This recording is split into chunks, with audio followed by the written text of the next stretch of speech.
Okay. Have you ever gotten a compliment that just felt a little weird? Like it might have been an insult in disguise?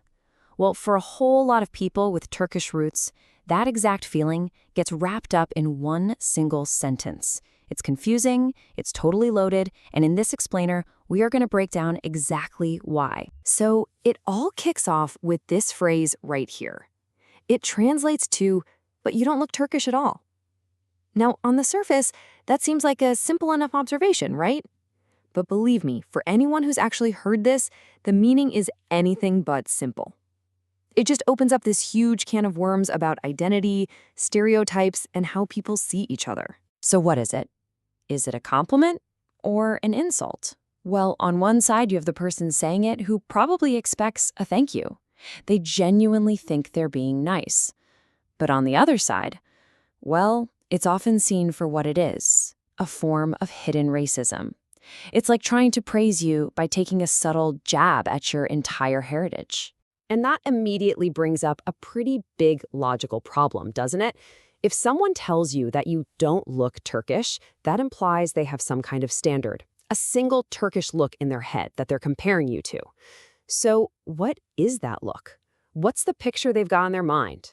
And get this, people say they're mistaken for being from all over the place. We're talking Italian, Spanish, Russian, Greek, the list goes on. The incredible variety here just proves the point. There is no one single Turkish look. It's what you'd expect from a country that's been at the crossroads of Europe and Asia for centuries. And here we get to the real heart of the misunderstanding. The person saying this isn't actually comparing you to what Turkish people really look like. No, they're comparing you to a stereotype in their own head, one that kind of mushes Turks, Arabs, and Persians all together into one inaccurate image. This is such a critical point to understand. The statement has almost nothing to do with the person it's being said to. It's not some objective analysis of their facial features or their family history. It's something else entirely. So yeah, the phrase is basically a mirror. It's not reflecting the person being spoken to. It's reflecting the speaker's own biases, their own limited worldview. It's them confessing to their own stereotype, not making a comment on your reality. Honestly, it says a whole lot more about them than it ever could about you. So what is this stereotype they're holding on to? Well, it's usually this combination of features that are broadly seen as Middle Eastern. But that narrow picture completely ignores the vast and diverse genetic tapestry of modern Turkey. Influences from the Balkans, the Caucasus, Central Asia, and all around the Mediterranean. Okay, so we get the stereotype. But why does this one little phrase provoke such a powerful reaction? I mean, why does it get under people's skin so much? Well, because it's not just about appearances. It hits a much, much deeper nerve connected to identity and self-worth. A big part of the reaction is explained by this Turkish concept called ishalik kompleksi, which basically means an inferiority complex. And the logic goes like this. If you take "you don't look Turkish" as a compliment, you're kind of agreeing with the hidden message that looking Turkish is somehow a bad thing, and looking less Turkish is better.